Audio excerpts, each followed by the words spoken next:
How you doing, ladies and gentlemen? My name is Pete. I told you when God gave me something that I was going to come to you with it, okay? He gave me something. I just need you to listen. It's not going to take too much of your time, but I promise you it's going to cut you to the core of your heart. Listen to what I'm telling you. When somebody gives you a precious gift, what do you do with it? Something priceless, something that money can't buy, something that nobody can replace. What do you do with it? You take it, you harbor it, you make sure you nurture it, and you keep it close to you so that you can protect it and you can make sure that when they come back for it, it's in good shape. So the question I ask you is, why aren't you doing that with your kids? God gave you the most precious gift in the world, and that is your children. But here's what you're doing. You're letting a child care, you're letting a grandmother, you're letting a neighbor, a friend raise your child. Why are you doing that? Why are you allowing somebody else to do what God only entrusted you to do? Now listen to this scripture. It comes out of Proverbs 22:6. It says, raise a child up in the way that he should go, so that when he's old, he will never depart from it. How can you raise the child if half of the child's life is spent in a child care? It's spent with somebody else.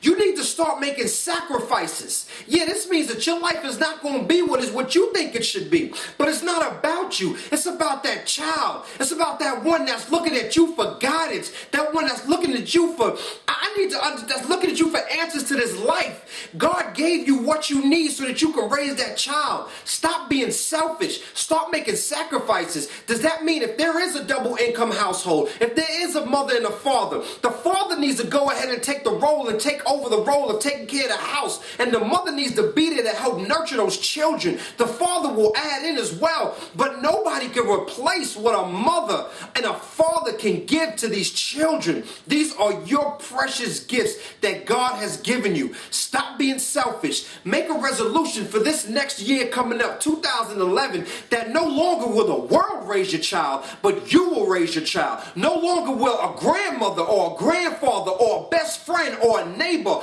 or for 90% of the generation now, a child care will raise their children. Make a you know the word I'm looking for, that you are going to raise your child. Raise your own child and stop letting the world do it, because they are our future. They're the ones that's going to make this world better. But if internet and if child care and if everybody else is raising them, but who God put them in charge of is doing it, we are up for a long, hard battle.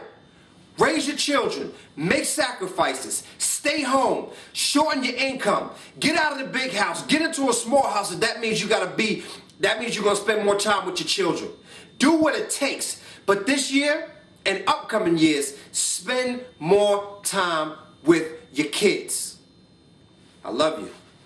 Take care.